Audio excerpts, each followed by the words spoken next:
Learn how to raise $25 million to acquire a company that fits your vision. How former CEO Alvin Pyke got a win with helical pier systems. On today's episode of the Executive Wins Podcast. Welcome to the Executive Wins Podcast, where senior leaders share their biggest wins so you can get inspired and grow your business. Here's your host, Gordon Shepherd. Welcome to the show. I'm your host, Gordon Shepherd. And before I get started, I'm going to share an email that I received from Doug Walton. He's a senior advisor at the Alberta Motor Transportation Association. He's also a fan of the show. He writes, I had the chance to listen to your Winning with Wellness check-ins last night, and that's episode 2 on the Executive Wins podcast. Karen's approach to leadership is truly inspiring. In today's business environment, it's so important for leaders to understand the true value of people. And Karen's emphasis on retention and the cost of turnover really resonated with me. It's clear she understands the importance of putting people first. The work you're doing in sharing these wins only helps to encourage other leaders to adopt this type of mindset. I am ridiculously proud when I get feedback like this, especially when I can pass it along to inspire more senior leaders to invest 30 minutes a week listening to this podcast so they can grow their skills and their businesses. On today's episode, you'll learn how to raise $25 million to acquire a company that fits your vision. How former CEO Alvin Pyke got a win with helical pier systems. But before we get started, I just want to let you know that today's episode is brought to you by the Executive Wins Workshop. In this high-impact workshop, executive teams learn how to reverse engineer past wins in a structured way, so they can get more wins in the future. This highly interactive session is for senior leadership teams who want to improve profitability, processes, communication, and a whole lot more. I'll be your facilitator, bringing 25 plus years of experience and a proven system that you can learn to improve the overall results in your business. It's available in half-day, full-day, and customizable formats, and it's really good for team building and corporate retreats. There's also an in-depth version called a Wins Audit, and this is when I interview people from all levels of a company to find out how they get their wins, and then I deliver a summary to the executive team. And because I'm not in the family, the results are real. So if you're an executive who wants to find out how people in your company get their wins, and then also get analysis about whether or not those wins are aligned with your strategy, then visit executivewins.com/workshops to learn more. And now on to today's show. We are lucky to be joined by Alvin Pyke, a serial entrepreneur who is going to share a story from one of his most successful ventures.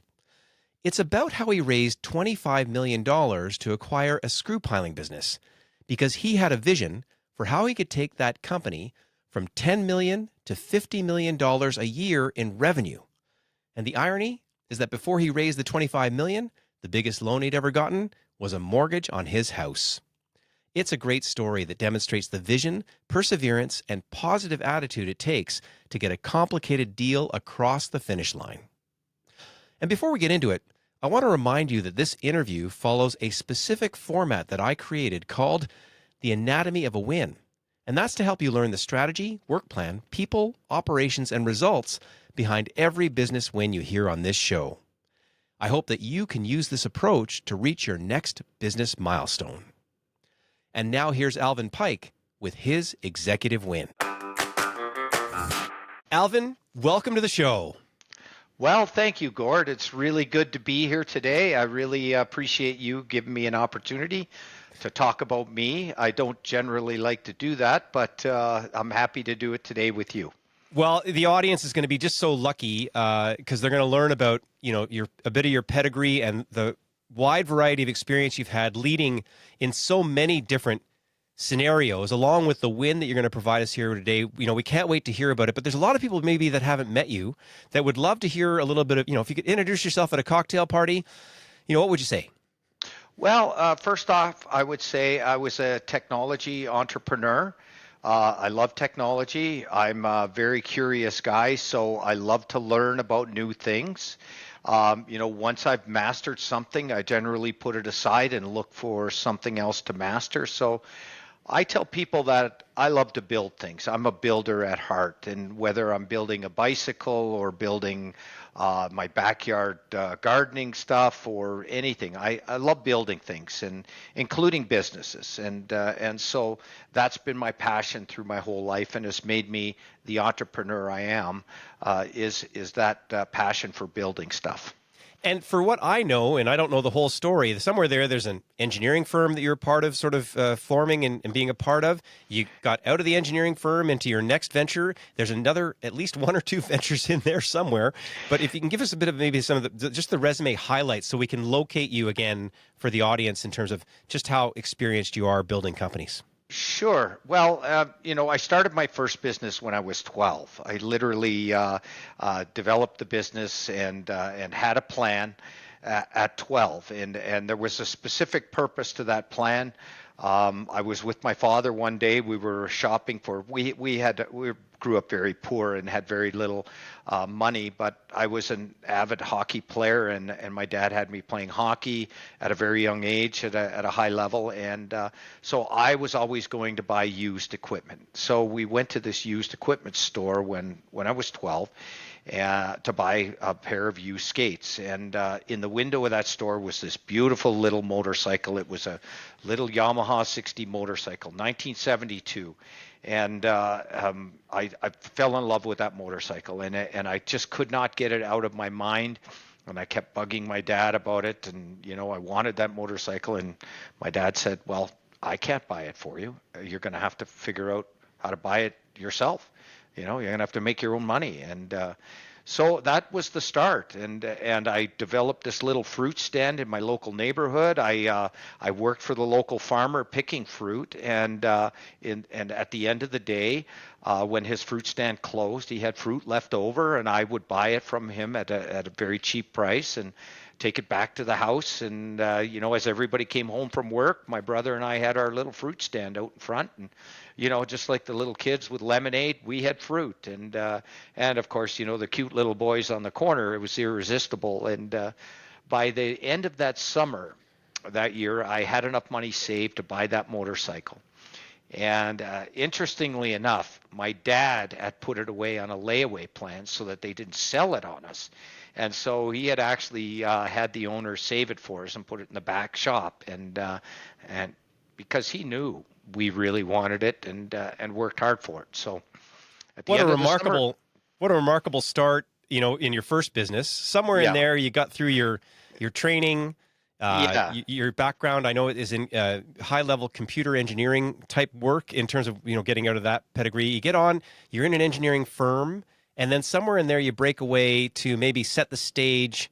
And the engineering firm was going good, except you had a passion to move into this next venture. And I want to really set the stage because that's where we're going to dig out the win. But take us on. So you're in the successful engineering firm, but you're getting the bug to do something else. So how did that get going? Yeah, well, it's as I say, I'm a computer engineer. Went to the University of Calgary, got my engineering degree when computers were just coming out. But at this engineering firm, I worked a lot with my father-in-law, who had a small little business in British Columbia. His house was actually sinking, sliding off the side of a hill, and he came across this technology to shore up his home and level it and keep it in place. And I fell in love with that technology. I thought this is the coolest stuff, and so I kind of followed the technology, thinking, someday this can be used for big construction, not just small homes and stuff, but for big industrial construction projects. I felt that we could upsize it to that level. Of course, I had my own successful engineering company. It was doing quite well, and still is to this day. Of course, I don't own it anymore, but the technology was called screw piles or helical piles. You screw them in the ground. You don't need to dig out any dirt. You don't need to pour any concrete. You just put it on the end of what I would call a large cordless screwdriver.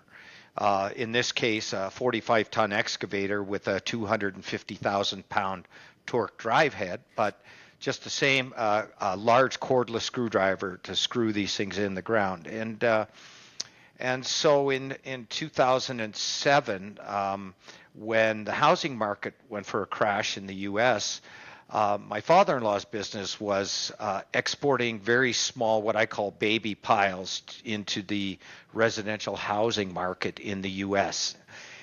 His business got himself into a bit of trouble, and his supplier of screw piles decided that he wasn't going to supply the screw piles anymore. And so there it was. My father-in-law, had been successful for 10 years doing this.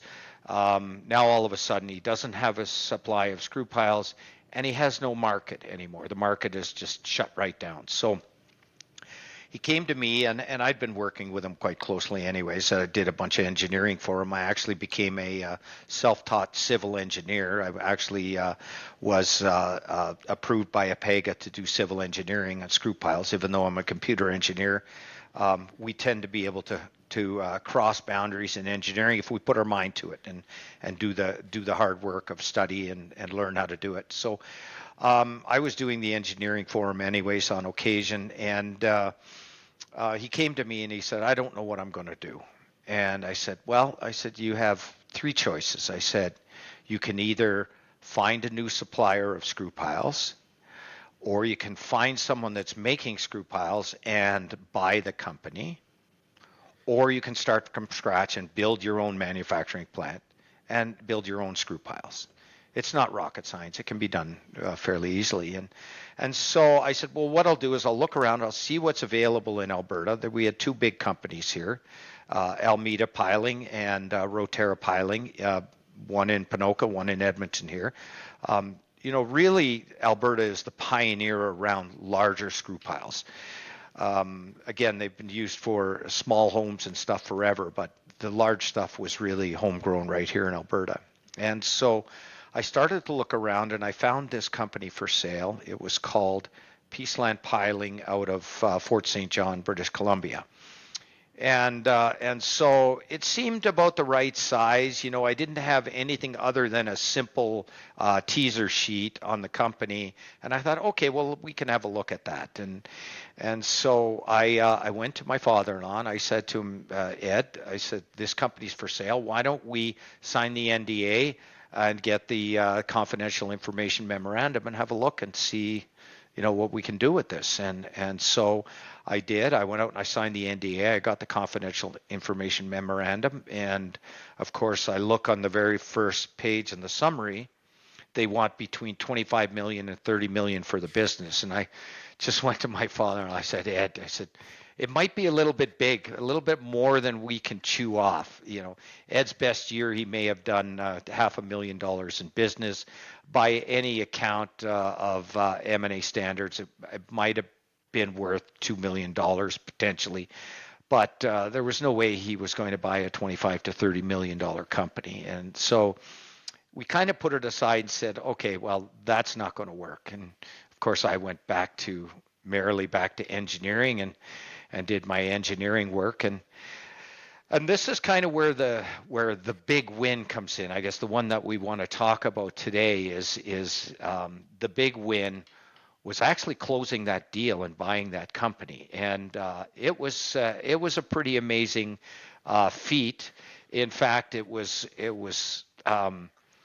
became quite known throughout the business community in Edmonton because a small little company like my father-in-law's business buys a $25 million company. And of course, the minnow swallowing the whale is not a story you hear very often. It does happen on occasion, but I mean, okay, so you had the vision for it, and then there's something that happened in between, because you said you went merrily back to engineering, but something hung around in your brain where you got the wheels turning and you were able to get the capital raise. Was it $25 million, the raise to get this done?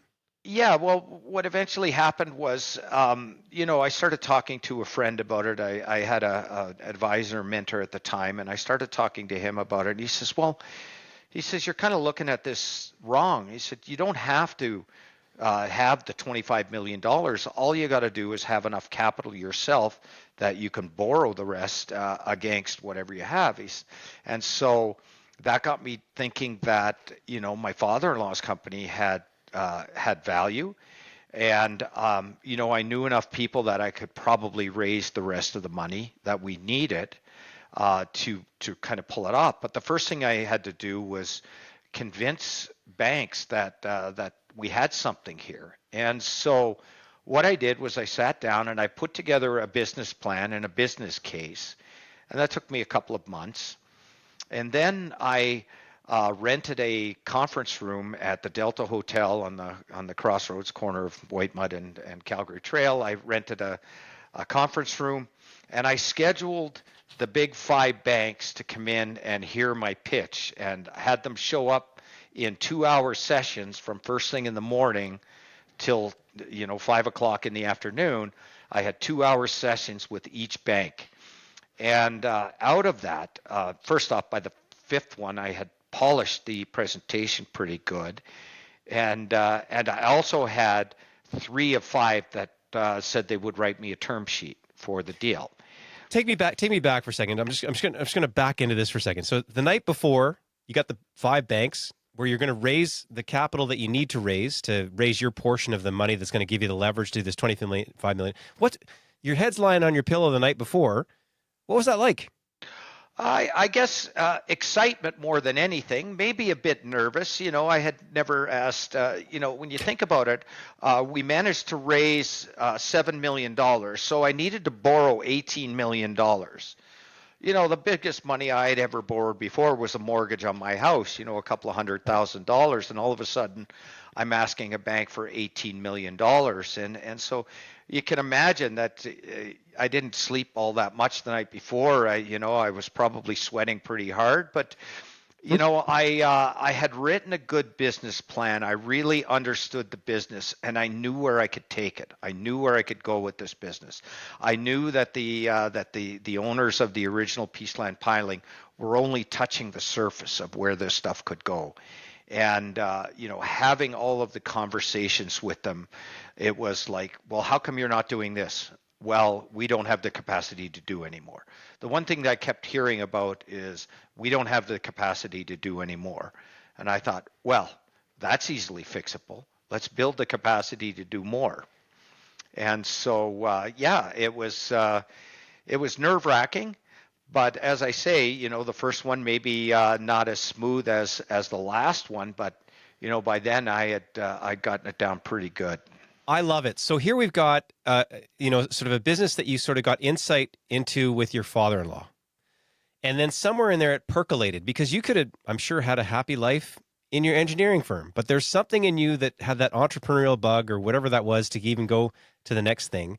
But then you had a vision for it and the tenacity or the courage, in a sense, to say, well, the money was not an obstacle, obviously, for what you're talking about. And the win becomes this moment where you raise the $18 million, you're on your way to doing that, and we're in the middle of the story right now where you've got this big critical day where you've got this 5 major presentations in a row, and you said by the end of the day, 3 of them had term sheets or whatever that was, and that's quite something. I'm now going to sort of jump into help the story a little bit. In every interview, we like to introduce what I call the anatomy of a win. And this is where we break down in a little bit more detail what was the strategy, the work plan, the people, operations, and results behind that win. So I think we've really set the stage well. We know this spectacular raise because you went from borrowing hundreds of thousands for a house, and now you're into these, double-digit millions that you had to sort of raise here. What was the strategy behind raising this money and acquiring this company? So what was your sort of vision, values, mission, in a sense, the goals that this one had to be the one that you needed to buy?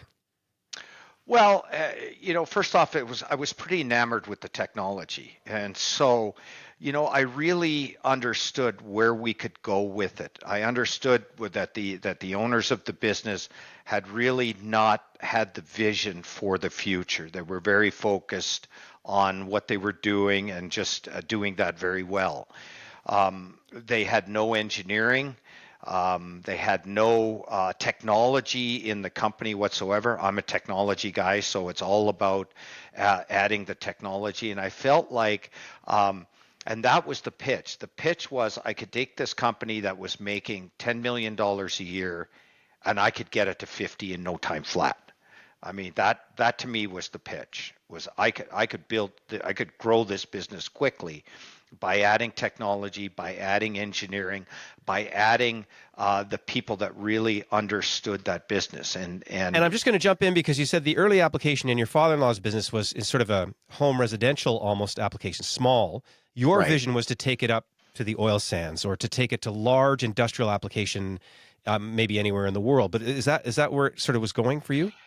Yeah, yeah. Of course, having grown up in the oil sands and worked for big oil for most of my life, I understood the problems with construction that we'd have up in Fort McMurray, the cold weather and concrete and working with concrete, and all of those things that are problematic in at minus 40 are not so problematic when you're using the new screw pile technology. And I thought, well, this is something where we could overtake. We could save companies money. We could save them time, and it proved itself out. And we certainly. That's remarkable. So I'm just going to jump in. The strategy was you had a vision for the business that you observed. Your vision took it way beyond what they could see. Funny enough, it's got a Ray Kroc feel, looking at the original McDonald's brothers and saying, "Wait a second, this could be a lot bigger than what you're doing with it right now." Yeah. And then you also had the sort of the goal to take it from the current revenue state, along with the backing that you had with your partnership group that you'd gotten from your father-in-law and all that kind of thing, to take it from this 10 million to this 50 million and up. And I know the story went even higher than that when I pre-interviewed you for this one as well. I mean, that's just remarkable. So we can see the strategy is very clear. And then the next part is if we have a strategy, we need a work plan. Now, we've already heard part of the work plan in this win, which was to get the, you were started to raise the 7 million in capital and the different ways that you put that together. Then you had to get this other 18, and you set up, in a sense, these 5 key meetings. And if we keep focused on, the financial raise part of things, how would you describe the highlights from the work plan to get from, pre getting the 18 million to actually getting that to happen? Because you had to have some calls with the bankers. You had to get their attention. You had to get them there on that day. Like, what are the what, who, and when of making that moment occur? Yeah, well, it's the one thing that I learned, and I learned this lesson well, and I've heard it over and over again, is that an M&A deal usually dies a couple of times before you ever got it across the finish line. It dies a couple of deaths, and there were 2 occasions where we got the term sheet together, we got everything together, and then got turned down. They did not go beyond the term sheet. Never got the deal across with their risk management teams at the bank. And at that point you say, okay, we're done. The deal's done. We're dead in the water. And the one thing that I learned was you need to surround yourself with the right people when you're trying to make these deals happen. A lot of guys think they can just go out and buy a business themselves without gathering the right people around them to make that happen. So I went out and I got myself a great advisor, an M&A advisor, to support me, who had a large network of other private equity and sub debt lenders, and so I took it to them. And I said, listen, we couldn't get through this with the bank. I need some support. I need your help. And so we started again and the whole financing piece, and put together a source and use of funds and the real stuff that you need to do to get an M&A deal done, which I had no knowledge of at the time. So I think an important part is to surround yourself with the right people. And I think no matter where you're at, no matter what stage you're at in your business, no matter whether you're just starting, you're trying to acquire, you're trying to grow, you're trying to sell, it's surround yourself with the people that can help you get it done. Because entrepreneurs can have pretty good egos and say, yeah, I can do this myself. And then they get stuck down those shiny object rabbit holes, and it can spin a lot of tires. Or what did someone say recently? They can get the right answers to the wrong questions, and that can sort of take you off the rails as well. Well, that's interesting. So we've got the strategy. You could see what it was going to be. You knew what the raise was. There's a practical part. You set up these meetings, and then that big day with the banks sounds like it didn't kind of work out in a sense, and then you had to get into this M&A scenario where you're getting that right advisor. The third step is the people, and I mean to flesh this out a little bit because I love hearing about the people, their roles, and their attitudes. Because there's something about you. You'd have to be a bit humble going into that M&A meeting to say, well, that didn't work out, and there's something in there about attitudes that kind of then starts to pull this win together. How would you describe the attitudes of yourself? We heard the attitudes of the banks because they couldn't get it through the risk management, and this M&A advisor that you had on. Like, how would you describe that?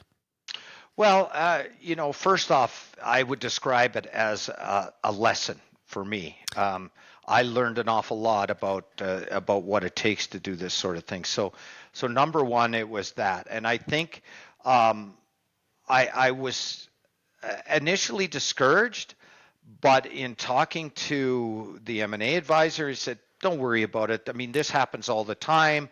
It gave me hope, I guess you would say. It's a renewed vigor to get back to the grindstone, to crunch more numbers, to really get into it, refine the business plan, really do more research, test the market. But at the end of the day, the mindset was, I can do this. I can get this across the finish line. And with the people that I had around me who were encouraging me, by this time I'm spending most of my time on this deal and not a whole lot of time on my engineering business. And so, I had to have the support of my partners and in the engineering business to say, listen, I need to do this for me. I've got to get this done. So, with their support, I guess grudgingly gave me the support to allow me to spend the time at it. So, in essence, for a year, this is all I did. It took me a year of jumping through hoops, filling out this schedule, doing that schedule, refining the business plan, doing more market research, really understanding the industry to get to a point where I could convince financiers that this was a good deal, that we could do this. That's remarkable, because I mean, it's one thing to be post-story and sort of snap your fingers and do a quick conversation like this to see what happened. What's it like getting up every day that year with uncertainty on the horizon? I would say enthusiasm. For me, it was enthusiasm because I had both the business I was trying to buy really wanted it to work. And so I got their patience. I got their patience in waiting for me to make it happen. They had other suitors in the wings, but working with the owners and working with the team at Peaceland Piling, we got a sense of teamwork. We started to work together. They could see that I was about to add something big to the business from where it was, and they could see my vision of adding the engineering and adding the various technologies around the business to take it to the next level. So I convinced them to hang in there for a year and basically kept them on the hook while I try to reel this deal in, right? And so waking up every morning with enthusiasm, talking to the team, I was actually doing work with them. There's an interesting story in all of this when we were looking at the deal and we're putting it together. My father-in-law started to buy his supply of screw piles from Peaceland Piling. And so they had their manufacturing plant out in Lamont. And so I would go out every day in Lamont, and all I did was I brought all my tools out and I packaged up screw piles to go to the U.S. I was the guy building the crates, strapping down all the piles on the crates, building them up, and just doing that work, in the plant with all my own tools, just crating up these piles to go to the U.S. And I just remember someone saying one day, one of the workers came up to the owner at the plant and said, "Hey, what happened to the carpenter?" And Kent says to the guy, "He bought the company." That is just so good. Isn't it stunning? And I wonder about these deals in terms of just amounts in relation to duration. Do you know what I mean? talking about diligence, this thing of like, you know what, I'm going to take my shot. Oh, that didn't work. But I'm going to stay in there. And like you said, with your attitude and your enthusiasm and your ability to rally a large group of stakeholders. I've heard right now, what do we have? We have bankers on the sidelines now. At this point, they're probably enthusiastic, but they want to see you succeed because they'd love it to work. You've got your M&A advisors, your family's in the background there somewhere. You got people at your engineering firm. You've got people in this new company that are going on. I mean, this is a stunning. And then you're the cheerleader. You're the one saying, "I have the vision. Stay with me. Let's keep it going." I mean, that's quite something. Yeah, well, I mean, there's even a story behind that too. Even though RBC's was one of the banks that gave us a term sheet, I was working with their senior VP of commercial banking. His name is Monty Ross. And Monty Ross was a big supporter. He was a big cheerleader for us. And even when we didn't end up going with RBC, Monty was always there for me, always giving me advice, saying, I like this. This is good. Him and I got along really great. We're both avid fishermen, and Monty's since retired from RBC. But, he was a big fan and a big cheerleader for me, and that was very helpful. And really, it's those kind of people that were behind me that kept me moving forward and saying, yeah, we can get this done. We can do this. And you can see the little touch points along the way, right? So you said even with the people that I didn't deal with directly, there might have been sort of a relationship or a support moment along the way to get really a big thing over the finish line. And that's sort of what that is. So we talked about the strategy, a little bit about the work plan. We're hearing this duration of what it takes to get this financing in this year plus kind of zone. The other part, and then we talked about people. We've talked in there, and we've heard a lot about the attitudes and kind of what that takes with you as the driver, but also with all these support players along the way, and a lot of empathy, begrudging empathy from your engineering colleagues, along with support from people like that may do the deal, may not. Pretty remarkable to pull together that group all together. And then the fourth step that I love to examine in here is operationally, things need to be in place to get this kind of thing to occur. And when I say operationally, I'm referring to things like rules and regulations. There might be deal terms or some of the contracting aspects that are going on here when you're doing the financing. There may be aspects to the operations themselves at this screw piling business. Is there any highlights operationally that was sort of influenced or helped get this win across the finish line? I think a lot of the people that worked for Peaceland Piling, they also had a vision. Now, it was owned by four brothers and a dad, and who were very conservative folks, never borrowed a dime, only grew the company off the backs of profit, not risk takers. But there were employees within the company that could see my vision, where this could go and what we could do with it, and I think that was certainly helpful in keeping the owners on the hook, keeping them convinced that we could do this, because the general manager for Peaceland Piling was a big supporter. He knew that if he had different owners, that it could be quite successful. So. I'm not sure that answered the question. No, I mean, it gives more character again to the people in another set of the group of the stakeholders. When I say operationally, there's an element of what are the term, like there's term sheets. There's again, I'm going to say regulations when you go to purchase something under, I'm going to say provincial, federal, municipal, possibly law. Like what were some of the sort of the nitty gritty details that might be highlights to get this win over the finish line? Yeah, I think it was, from a regulatory point of view, there's really not much in place when it comes to private business by sales and that sort of thing. I think there was a lot of work around the share structure, making sure the share structure was right, because they had I think they had 12 different classes of shares within Peaceland. They had two actual companies and operating divisions, and they were both separate companies with different share structures. So there was a lot of work around gathering up the share structures and getting that all in place. Certain brothers had certain share structures than others. There were certain payouts on those. And there was a lot of work involved in analyzing the share structure and trying to get that into place. Tax planning for them. Like we literally paid for their tax planning as part of the deal.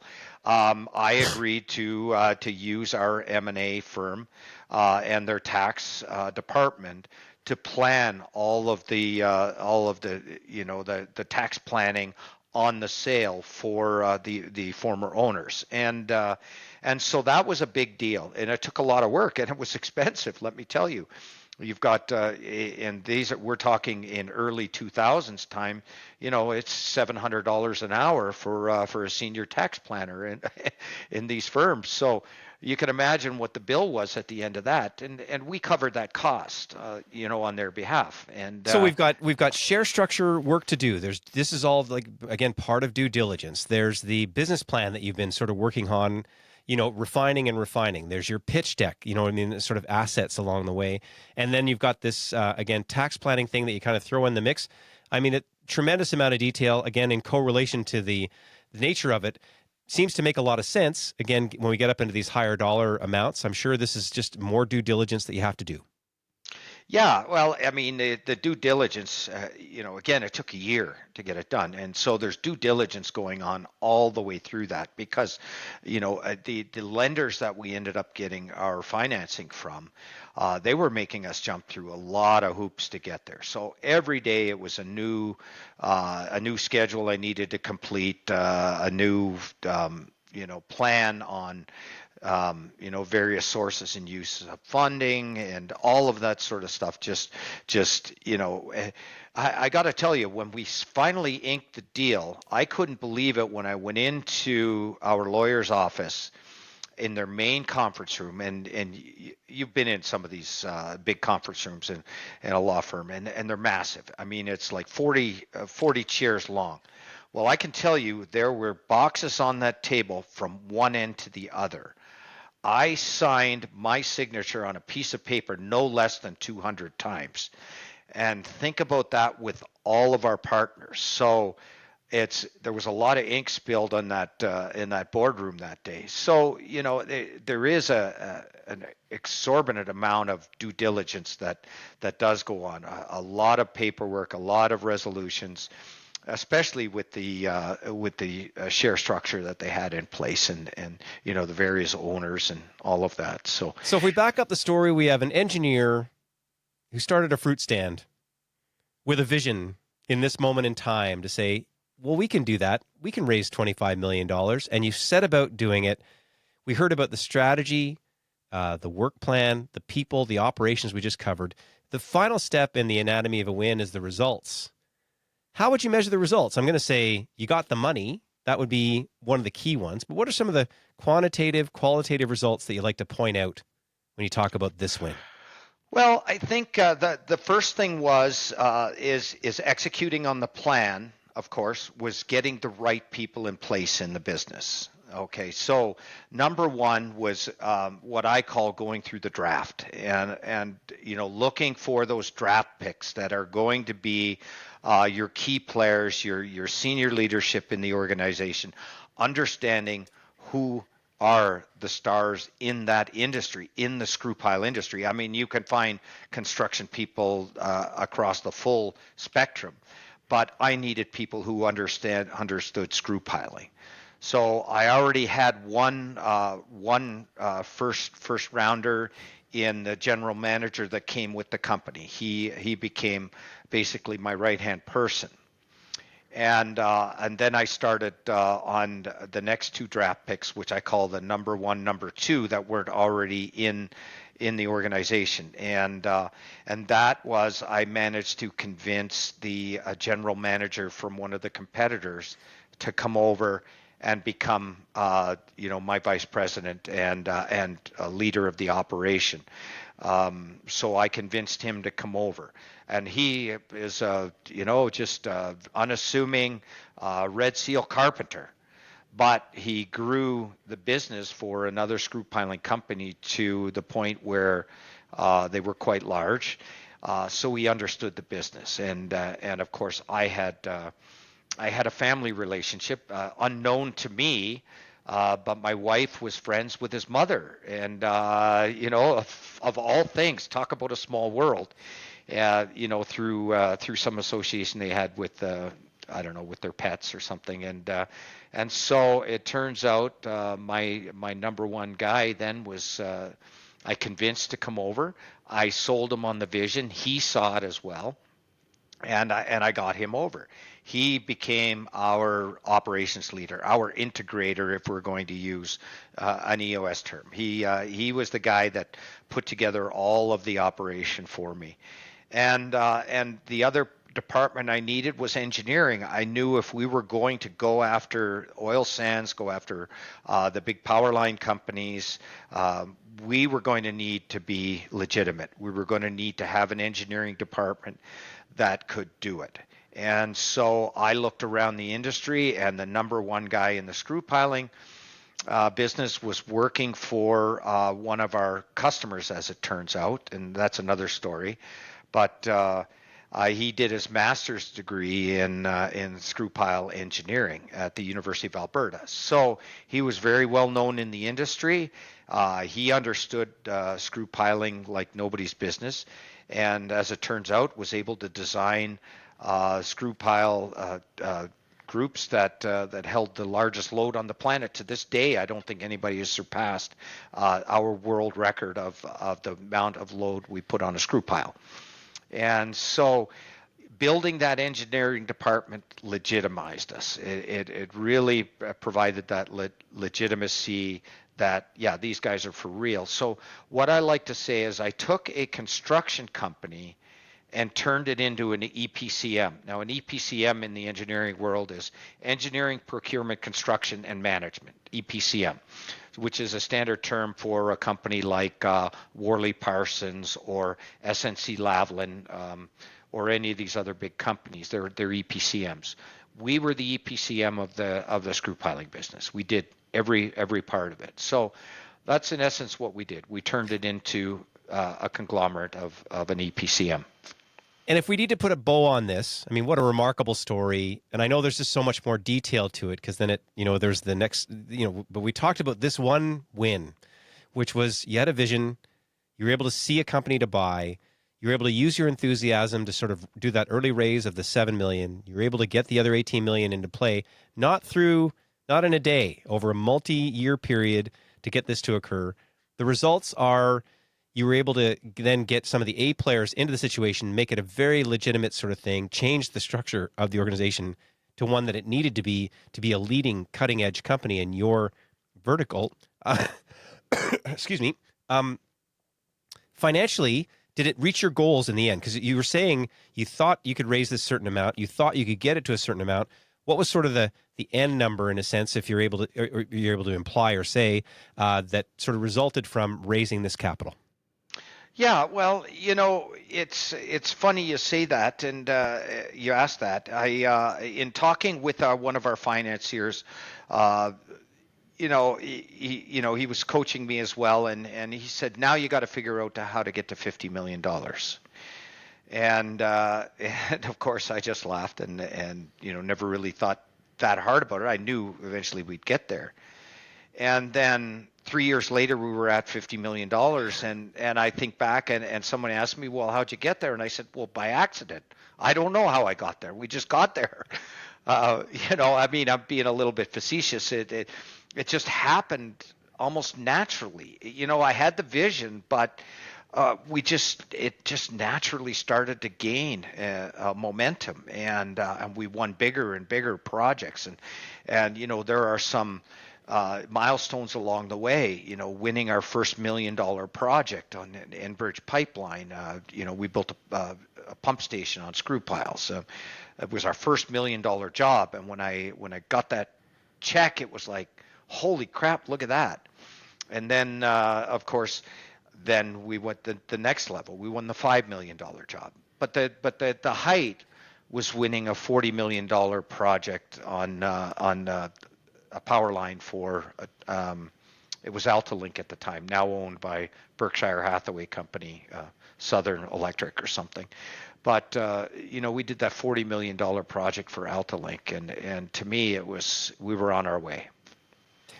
Well, what a great storyteller. Thanks for the fruit stand, from fruit stands to $50 million and more, along with the tenacity to sort of, keep that stakeholder group moving forward to get that done. I know so many leaders are going to hear this story and learn a ton, not only from the details, but from your attitude towards it as well. If people needed to get in touch with you, is there a way to do that?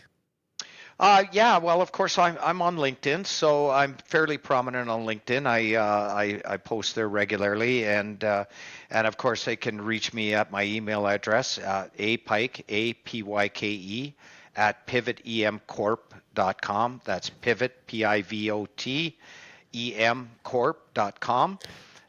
That's my new venture now. We're building something great in Edmonton here. That's going to be the next big win we can talk about, Gord, at some point. But I can't wait. I just you've set the stage. Great excitement, Alvin. Thank you so much for being on the show. And thank you, Gord, for having me. It was great to relive that story. It was such a great moment in time for me, and I will always look fondly back on the work that we did to get that across the finish line. From building a fruit stand at 12 years old to raising $25 million to build a successful screw piling business, Alvin Pyke's journey is worth following. From having a clear vision to being confident in his own abilities to adapt and learn on the go, to being able to deliver in the big moments over and over again, whether it was raising capital, hiring the best talent, or executing a $40 million order. Alvin Pyke, thank you so much for sharing an inspiring story that all leaders can learn from. Now, if you enjoyed listening to this episode, then make sure to check out our other episodes, which include how to unapologetically build an effective team to commercialize a new technology. And that's with Trevor Cloyk, CEO of Plante Technologies.